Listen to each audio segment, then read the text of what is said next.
Hoy he venido aquí a ver a Quimera, esta inmobiliaria de lujo que está construyendo unos búnkeres desde 48 millones de euros. En la cadena SER, Cibermillonarios, con Eva Cruz y Jaime García Cantero. Una maravilla a 275 metros bajo el suelo. Ubicación secreta. Este búnker no se va a construir porque Quimera Underground no existe.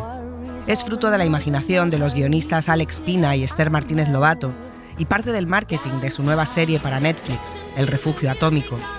Pero la imaginación de estos guionistas se basa en algo que está en el ambiente. 4 dueños de tecnológicas atrincherados en la montaña. No sé si habrán visto Mountain Head. Los refugios atómicos eran un icono de la Guerra Fría. Esa familia media con 2.3 hijos, las máscaras antigas, las judías de lata. El refugio atómico del siglo XXI no es así. Ni siquiera es solamente atómico. Las amenazas hoy son mucho más variadas.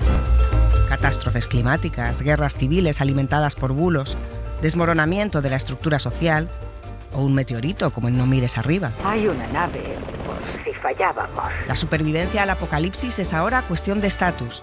Según Douglas Rushkoff, autor de La supervivencia de los más ricos, los cibermillonarios han desarrollado lo que él llama la mentalidad. Puede que sea usar la tecnología en lugar de mantener relaciones, tener un robot en lugar de una novia o simplificar el mundo usando algoritmos, mudarse a Marte, subir tu conciencia a la nube, hacerte poshumano. Hay una ansia por no tener que lidiar con las complejidades de la realidad y de la intimidad y de las demás personas. Y eso encaja perfectamente con ciertas formas de capitalismo.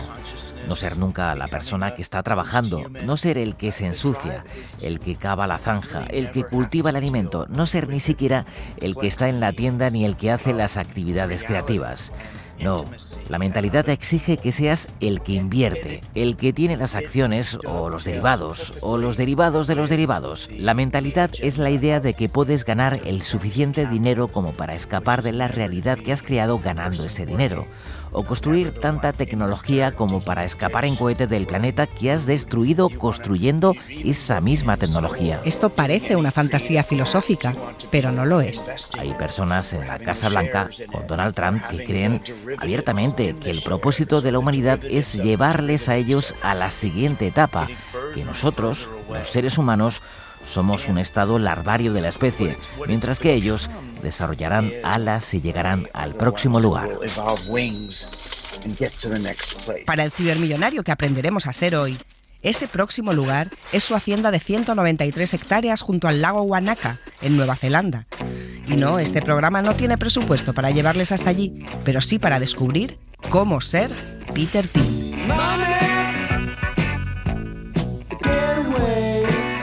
Jaime García Cantero, hola.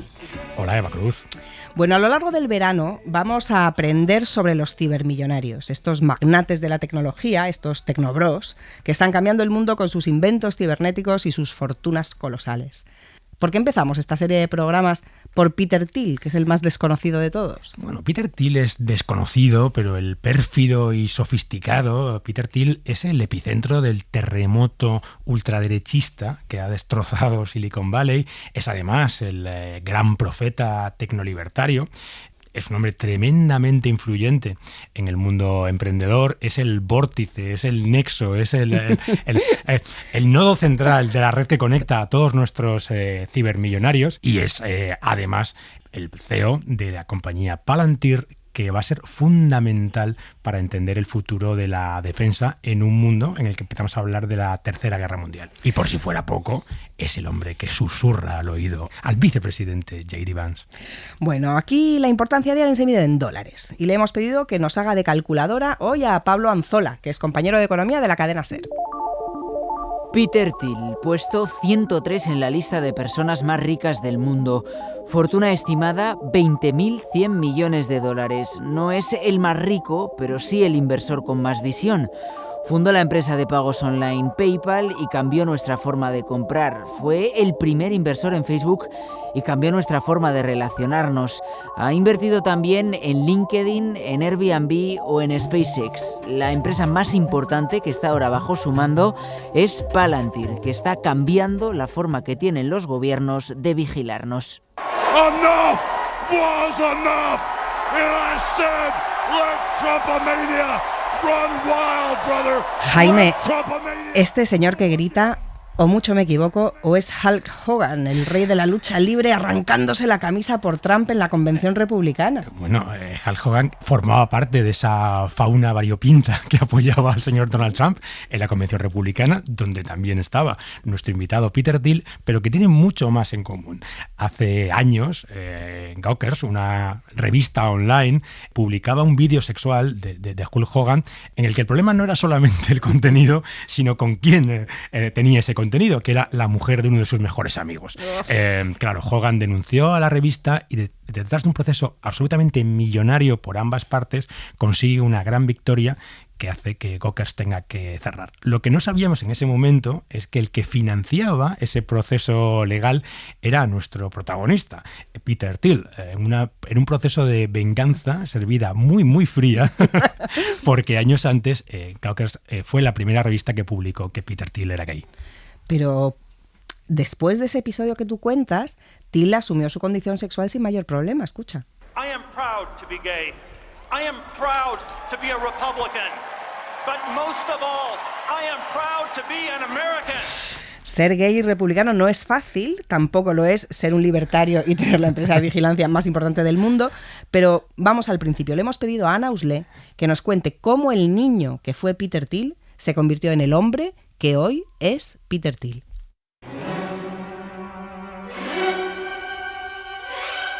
Peter Thiel nació en Frankfurt, Alemania, en 1967, pero pasó la mayor parte de su infancia en Sudáfrica y en Namibia, donde su padre, ingeniero, trabajaba en las minas de oro. Se educó en un colegio de aires militaristas en la ciudad de Svakopmund. Demasiados nazis. El único lugar del mundo donde todavía en aquellos años se celebraba el cumpleaños de Hitler. Con 11 años la familia se trasladó a Estados Unidos. Allí Thiel se convirtió en un campeón de ajedrez y luego licenciado en Filosofía y Ciencias Económicas en la Universidad de Stanford.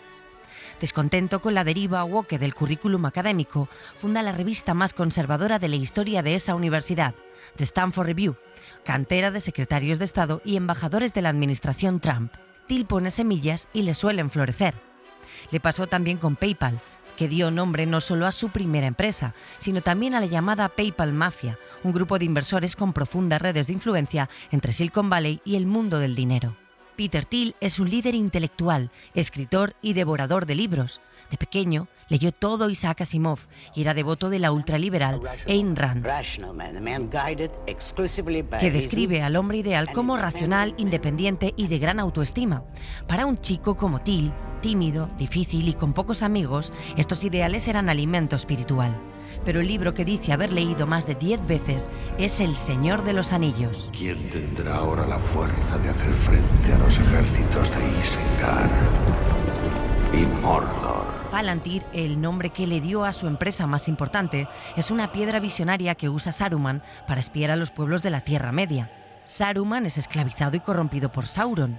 Si Peter Thiel es Sauron, ¿será el vicepresidente J.D. Vance su Saruman? Pues muy probablemente. El presidente J.D. Vance, y creo que esta es una historia interesante, era un estudiante de Derecho en Yale que decidió cambiar su vida cuando se le apareció la luz, como a Saulo antes de convertirse en San Pablo, en una conferencia del señor Peter Thiel. A partir de ahí, Thiel ha sido el gran donante de la campaña de Vance, no solo de esta última, sino de todas sus campañas hasta llegar hasta aquí, y de hecho la leyenda dice que es la persona que consigue que él vaya en el ticket de vicepresidente de Donald Trump cuando no era uno de los favoritos. Desde luego está aumentado su poder en la administración Trump, que no solamente está ahí, sino está en su enorme presencia en el proyecto Doge, donde casi todos sus grandes directivos, incluido Elon Musk, son gente de su máxima confianza. Claro, porque Ana ha mencionado la PayPal Mafia y yo creo que Elon Musk también está en esa PayPal Mafia. ¿Quién es esta gente? Claro, es un grupo importantísimo. Pensemos que PayPal, que es de la primera generación de startups de Silicon Valley, una plataforma que revoluciona el mundo de los pagos, pero en el que hay muchísimos empleados que luego ha sido gente tremendamente relevante. Para que nos hagamos una idea, por supuesto, está el señor Elon Musk, pero está Reid Hoffman, que luego fundaría LinkedIn, que es hoy propiedad de Microsoft, y empezamos a ver aquí conexiones divertidas. conocidas. También están los que luego fueron los cofundadores de YouTube, hoy en manos de Google, y seguimos viendo conexiones interesantes. Pero también estaba David Sacks, que es hoy el máximo responsable de tecnología de la administración Trump. No solamente es estas personas que trabajan ahí, sino que el dinero que gana en esta operación el señor Peter Thiel, que tampoco es tanto para los estándares actuales, ellos venden por en torno a 1.500 millones, parece ser que él tiene una participación de más o menos 50 millones, pero a partir de ahí empieza a invertir sistemáticamente y siempre bien. El ojo de Sauron ayuda bastante en esto. Claro. Él es el primer inversor en Facebook, mucho antes de convertirse en Meta. Está muchos años en ese consejo de administración y es amigo personal y, vamos a decir, referente intelectual de Zuckerberg. Pero muchos años después también invierte en primera ronda en otra compañía que hoy nos suena mucho, que es OpenAI. Y es también amigo personal de Sam Altman, que además es de su círculo cercano y de los que sigue al dedillo algunas de las instrucciones del señor Peter Thiel. Bueno, vamos con las frases que definen a Peter Thiel. Por ejemplo, esta. La competición es para perdedores.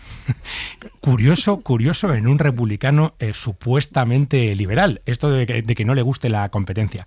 Parte de las contradicciones del señor Peter Thiel, no le gusta nada la competencia, depende de los monopolios y de hecho depende de una visión de los monopolios casi convertidos en reinos, que se parece muchísimo a esos imperios de los que hablaba el filósofo italiano Negri. Él razona esto desde una perspectiva intelectual, dice que eso favorece la innovación, que la competencia muchas veces se basa solamente en la copia y claro, es la crítica al modelo llega a criticar profundamente la democracia. Es un modelo absolutamente fallido y que debemos superar. Claro, la democracia como sistema acabado, de eso justo estuvimos hablando con el pensador Daniel Innerarity. Peter Thiel, que es para mí uno de los personajes más interesantes y bellacos de toda esta historia, está convencido de que la democracia ya no es el marco en el que se pueden solucionar los problemas graves que tiene la humanidad, cambio climático, pobreza, etcétera.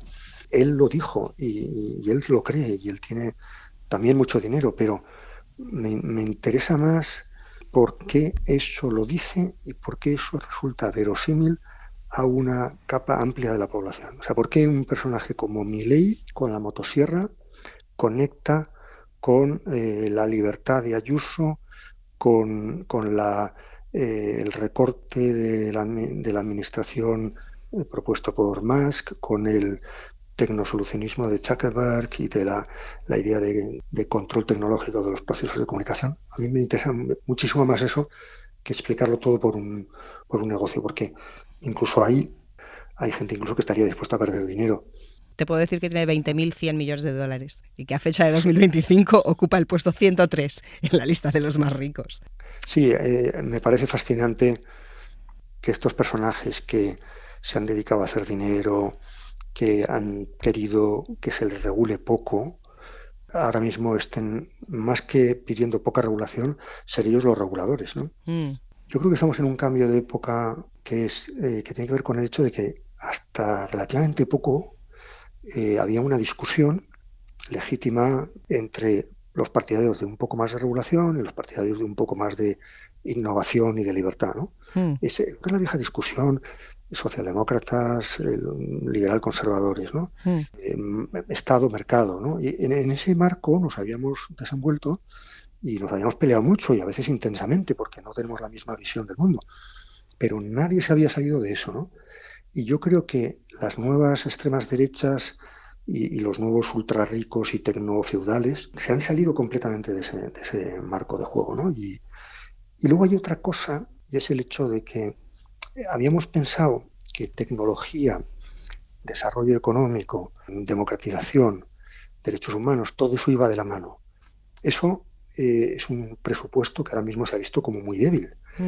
La expresión más ilustradora de esta falta de convergencia entre lo económico, lo político, lo social, es la expresión tecnofeudalismo. Es decir, que pueda haber personas tremendamente avanzadas en lo tecnológico y simultáneamente ejerciendo o añorando formas de poder tribales y muy rudimentarias.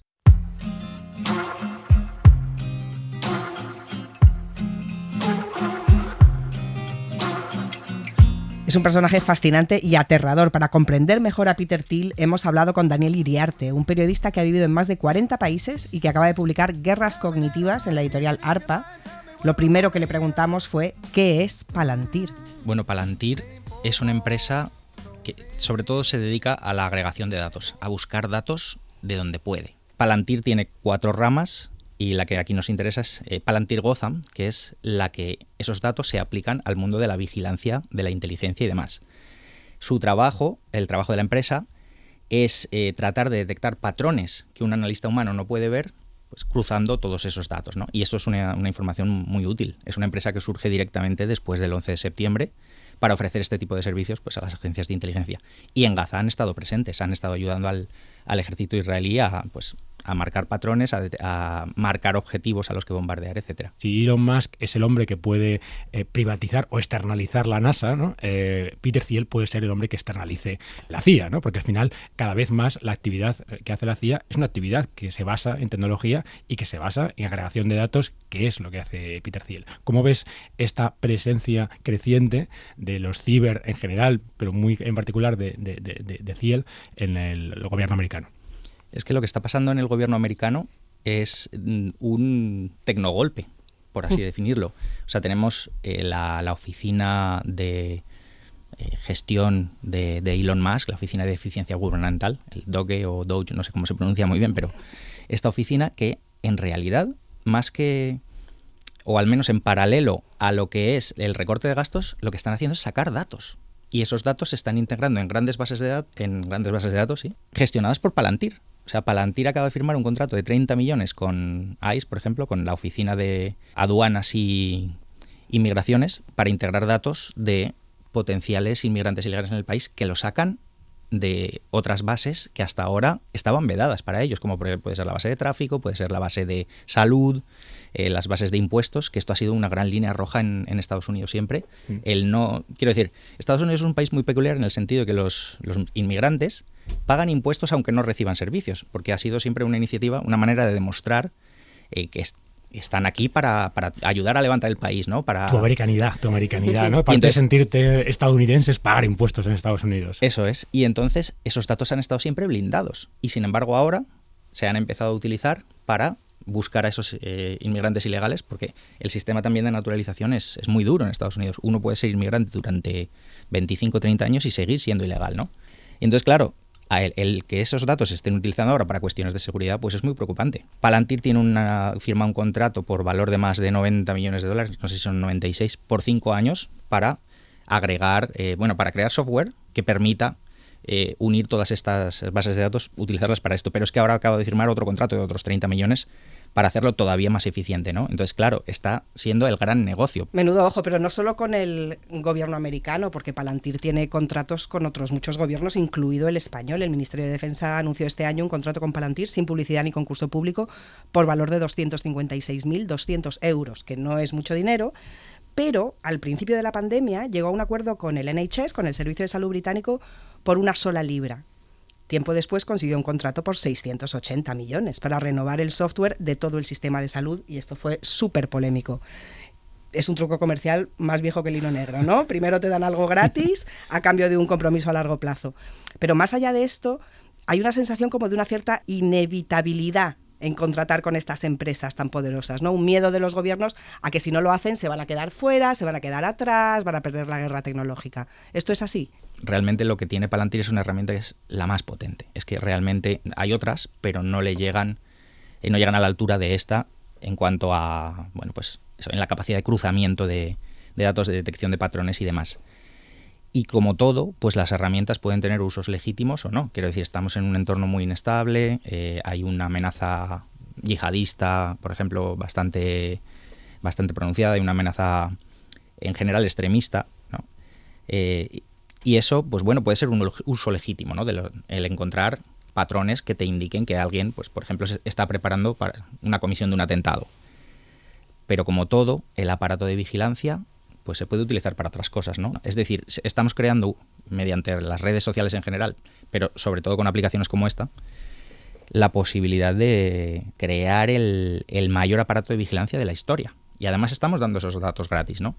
Este monstruo vigilante, que casi es la pesadilla de Foucault, ¿no? Un monstruo capaz de vigilar absolutamente todo, tiene derivadas, cuando hablamos de internacional, bastante preocupantes. Palantir ha sido una de las empresas invitadas al último viaje de Donald Trump a Arabia Saudí y a otros países del Golfo. Parece que se va a empezar a consumir de manera amplia, vamos a decir, productos de Palantir en estos países. Todos nos podemos imaginar para qué quiere Arabia Saudí una herramienta como Palantir, ¿no? Perseguir minorías, acoso a homosexuales, este tipo de cosas que hacen los saudíes, aunque a veces en Europa se nos olvide, y que Palantir les puede ayudar a hacerlo de una manera mucho más eficiente. Este tipo de herramientas se consideran armas, es decir, probablemente Peter Thiel no puede llegar y venderle este software De hecho, en muchos casos no lo venden, lo que hacen es ofrecer el servicio y tú lo que contratas es el uso de ese servicio mediante técnicos especializados, porque dejarlo circular libremente, pues obviamente es una pérdida en cuanto de riesgo de datos y demás, ¿no?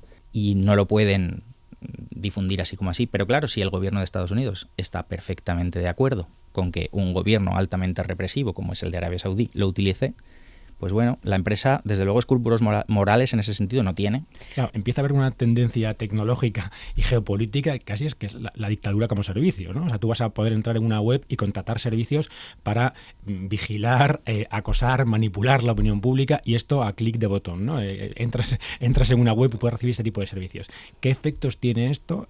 Por supuesto, en países del mundo cada vez menos democráticos en general, que esto cualquier índice lo mide, pero también en otro tipo de posibles clientes de personas que no son estados, ¿no? La verdad es que los ciudadanos estamos, no voy a decir indefensos, pero casi. Porque realmente un software, por ejemplo, como Pegasus, ¿no? Un software de vigilancia, te lo pueden meter en el teléfono sin que tú puedas hacer nada, ni siquiera. Antes, al menos tú tenías la opción de no clicar en enlaces con malware, ¿no? Pero en este caso es que directamente con tener tu número de teléfono pueden tomar el control de tu aparato, ¿no? Y ahí no sirve ni la encriptación ni nada. Es decir, toman el control del terminal y ven exactamente lo mismo que tú. Entonces, en ese sentido, pues lo estamos viendo realmente con la regresión democrática en el mundo, ¿no? Todos los índices de democracia, cada año se ve que el número de democracias plenas son cada vez menores. Incluso democracias a medias como Hungría, México, pues están utilizando este tipo de técnicas. Cada vez hay más vigilancia, más acoso a activistas, a periodistas. Los periodistas, por ejemplo, son una víctima privilegiada de este tipo de acciones, ¿no? Y claro, cuantos más datos haya obtenidos por software como Palantir, pues más fácil es después desarrollar este tipo de estrategias contra ellos, ¿no? ¿Cómo es compatible esta pasión por la libertad con el control social tan extremo que supone esta tecnología? Hombre, es una pregunta un poco filosófica, ¿no? Sí, y entonces nos podemos extender aquí. También es que, sobre todo lo que hay entre Peter Thiel y otros tecnooligarcas de Silicon Valley que se adhieren a la corriente de la ilustración oscura, es un rechazo visceral a la democracia. En el sentido, ellos creen que la democracia, en el sentido de que da poder a las minorías, o a las grandes mayorías incluso, acaba coartando la libertad de determinados individuos que quizás están escogidos, ¿no? De hecho, abogan por un sistema monárquico, como le llaman ellos, o al menos de un gobierno de uno, que sea el que controla, ¿no? Al estilo de una gran empresa, realmente, ¿no? Creen que se debe controlar el país, el Estado, de la misma manera que una empresa, con alguien que sepa lo que está haciendo y que tenga poder absoluto para tomar las decisiones que hay que tomar, ¿no? No, es interesante, ¿no? Porque es verdad que Thiel ha dicho reiteradamente que la democracia es un experimento fallido.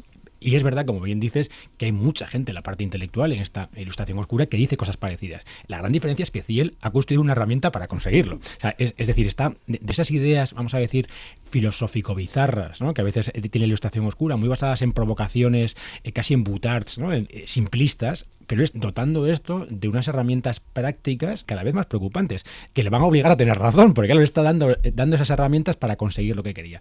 Y quizás este debate, que es un clásico en la democracia americana, ¿no? Del lugar que juega la libertad, las democracias europeas, sobre todo las nórdicas, muy basadas en una democracia que antepone el bien común a todo lo demás, la americana antepone la libertad a todo lo demás, pero siempre con ese paraguas de la democracia. Creo que ellos han destruido ese paraguas, ¿no? Entonces es la libertad y solo la libertad de muy pocos. Y me parece muy interesante, y me gustaría que profundizaras también en esto, esta parte de que, vamos a decir, eliminar la participación ciudadana. Ya ni siquiera con tus errores, lo que decíamos antes, ya no hace falta que cliques, no hace falta que te equivoques y me des tus datos. Yo ya soy capaz, como una fuerza superior, de controlarte y convertirte en un zombi más de mi vigilancia, de mi manipulación o incluso de estas guerras cognitivas que vamos a empezar a ver.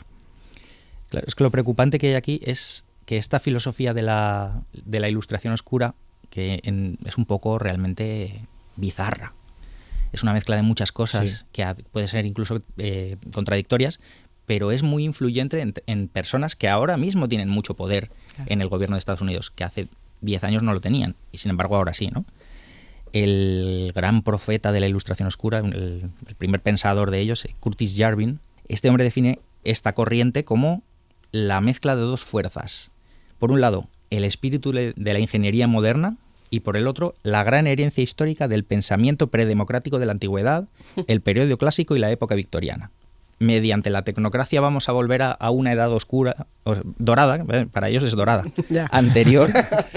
Y entonces allí, pues bueno, igual que la época victoriana era tremendamente clasista, en la antigüedad y en el periodo clásico había esclavos, bueno, pues ahora mismo, obviamente los que no sean los ciudadanos elegidos y con mayor capacidad de producir para la sociedad, de pensar, de generar estructuras elevadas, pues los demás vamos a ser trabajadores esclavos, ¿no? Y es un poco esta filosofía. Es muy interesante esta mezcla, ¿no? de recuperar la época victoriana como un modelo idílico, mezclado con la Edad Media, que también aparece recurrentemente, incluso con temas del Imperio Romano, con la cultura pop, vamos a decir, más a lo mejor basura no es la palabra, ¿no? Pero la cultura pop más pop, ¿no? O sea, con Marvel, Star Wars y todo demás. El Señor de los Anillos. El Señor de los Anillos. Esa mezcla explosiva, ¿no? Entre referentes clásicos, cultura pop, metida en una especie de coctelera rara, con citas, sobre todo de los clásicos, manipuladas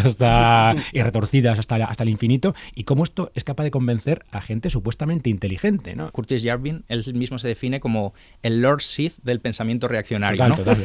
Lord Sith, para quien no esté familiarizado con Star Wars, que no creo que haya mucha gente, pero bueno, por si hay alguno, es como el gran villano de Star Wars, ¿no? El que está por encima incluso de Darth Vader, ¿no? Sí. Y la persona que, de hecho, crea el imperio galáctico, ¿no? Entonces él se define como esa persona que lo que quiere es crear un nuevo imperio tecnológico en el que Estados Unidos vuelva a ser fuerte y prominente y sea pues quien tenga un poco todos los derechos, ¿no? Pues Daniel Iriarte, muchísimas gracias. Gracias a vosotros. Gracias.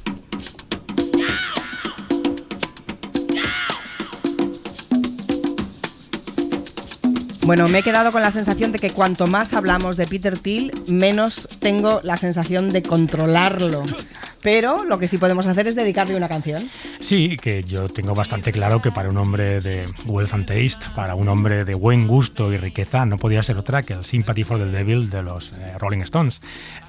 Peter Thiel es un símbolo de nuestros tiempos, una reivindicación de ese malismo que tanto nos asusta, una persona que es a la vez tremendamente sofisticada, el máximo exponente de la ilustración oscura, un gran lector, un intelectual, pero que a la vez defiende cosas absolutamente injustificables. Y creo que hoy, si miramos hacia adelante, los acuerdos que su empresa Palantir empieza a firmar en países como Emiratos Árabes o Arabia Saudí, deberían plantearnos algunos de estos retos de futuro que tenemos por delante. ¿Para qué querrán en Arabia Saudí utilizar una plataforma de vigilancia? Para nada bueno. Próximo episodio de Cibermillonarios. Jaime, ¿en quién nos vamos a fijar? Nos vamos a fijar en Bill Gates. ¡Ay, qué ilusión! El cibermillonario bueno. Bueno, ¿es compatible ser cibermillonario y ser bueno? El giro de Gates de ser ese empresario despiadado e inteligente de los 80 y 90 a ser ese visionario feliz al que nos tiene acostumbrados últimamente, creo que merece un capítulo. Pues lo vemos en el próximo episodio. Gracias, Jaime.